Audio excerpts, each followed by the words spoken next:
Vajzë e re tregon ngjarjen e saj, ngjarje prekse. Ndoshta është edhe një situatë me të cilën përballen një pjesë e madhe e vajzave sot. Thotë kisha të nevojshme që dikush të më ndihmonte për disa probleme që kisha në laptopin tim. Derisa gjeta një person që me të vërtet her pas here më ndihmonte. Ashtu filluam të shkëmbenim biseda me njëri tjetrin, derisa vazhduan të zgjaten bisedat. Vazhduam të flisnim me njëri tjetrin afërsisht për një vit. E kështu u afruam shumë me njëri tjetrin, sa që filluam të kishim edhe dalje.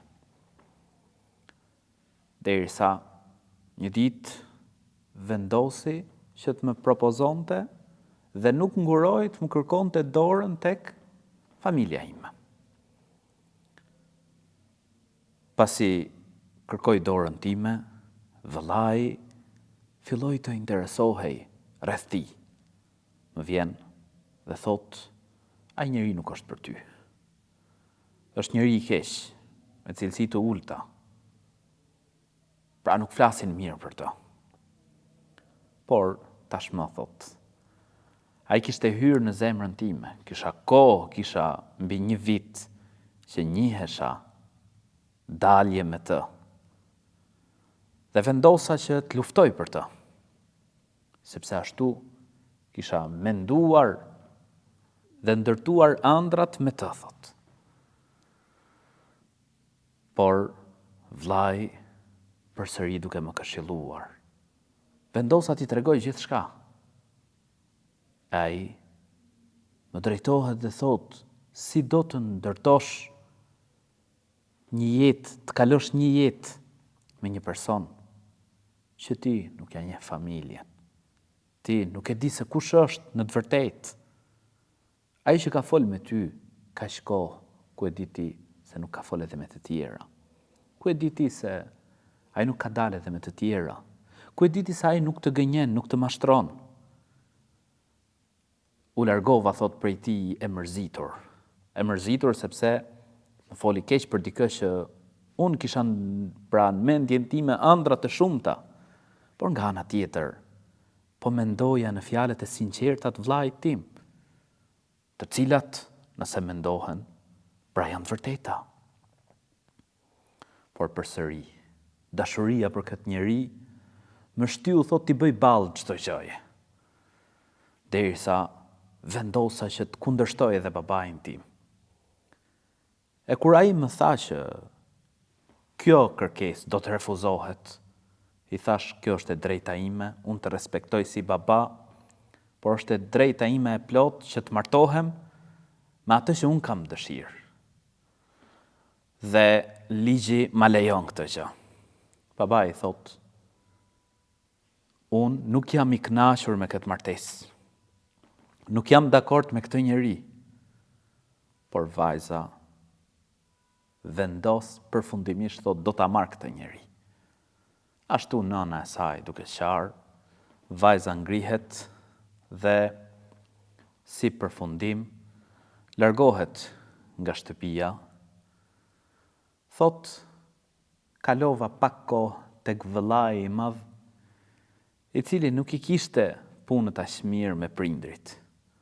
Dhe nuk është se i bonte shumë përshtypje, pra edhe lidhje apo martesa, nuk është se i bonte shumë përshtypje, derisa thot, vendosëm që bashkë pra me të djalin, të kalonim tek shtëpia e këtij djalit.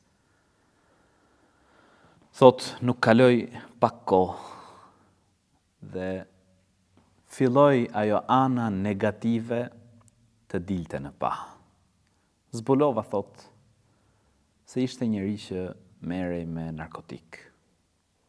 Dhe kjo nuk është se po i bënte më përshtypje. Madje as e qarë, thot. Zbulova edhe shumë vese të tjera të këqija. Komunikonte me vajzat të huaja, pra dilte e tjerë, pra nuk kishte as sjellje, as moral, dhe plus kësaj pra edhe narkotikun. I flisja por nuk i bënte më përshtypje. Fundja e bënte çdo gjë, thot, ashiqare. E dinte që unë tashmë kisha sakrifikuar për të, pra edhe familjen, prindrit. Dhe e dinte që unë vetëm atë kisha. Derisa, thot, arriti situata që nuk po përballohej më. Ofendime, sharje, madje edhe dhunë. E kur arriti çështja deri këtu, atëherë, thot, vendosa t'i kërkoj ndarjen. Tha, ku do shkosh? S'ke ku shkon, pra. Ti mu m'ke tani. Ky jam, s'ke ku shkon. Por, thot, më tha, shiko, ç'mendim ke, sikur të dalim, ndoshta ndryshon situata, pra të bëjmë një dalje, një shëtitje bashk, ndoshta ndryshon situata dhe mund të përmirësohet diçka.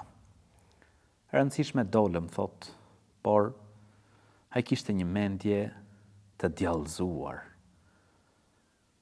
Gjatë kësaj dalje, thot, ai merrej edhe me, pra gjatë gjithë kohës merrej edhe me shpërndarje narkotiku. Dhe ram, pra në një prit ku që të dy u arrestuam. Deshi, thot, të gjithë fajin të ma hidhte mua. Por pas disa verifikimeve, thot, u zbulua që isha e pafajshme dhe ashtu, pra vendosëm ndarjen. Mora rrobat, plaçkat e mia dhe, thot, u drejtova drejt familjes së prindërve. Pas gjithë kësaj aventure, u ktheva, thot, tek familja dhe kjo periudhë kishte kaluar tashmë afërsisht 3 muaj. Nëna, thot, më priti, më përqafoi dhe kuptoi, pra, të pendesën time, ndërsa babai, thot, ndejti një farë kohe, pra, i mërzitur dhe nuk më fliste, derisa e pash që kjo situatë nuk po përballohej dhe vendosa që të largohem përsëri. Por edhe babai më në fund më tha, fundja, ti e vajza ime. Çdo gjë që të bosh, pra, do të mbetesh vajza ime. Normal, thot, këtë ngjarje unë dua ta tregoj si mësim për ato vajza të cilat mashtrohen me fjalët e bukura të mashtruesve. Kujdes. Martesa, ajo që ka shkruajtur Zoti i gjithësisë, do të ndodhë. Po mendohu mirë para se të hedhësh një hap. Babai, vllai, i din disa gjëra, ndoshta më shumë. I din disa gjëra, ndoshta më mirë.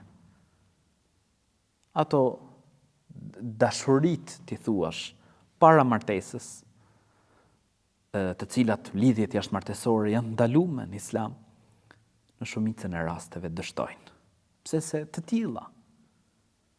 Mundohu, motër e nderuar, që martesën tënde ta nisësh ashtu siç kënaqet Zoti i gjithësisë. Fjala jote patjetër merret për bazë, por dëgjoj këshillat e prindërve, dëgjoj këshillat e të afërmve.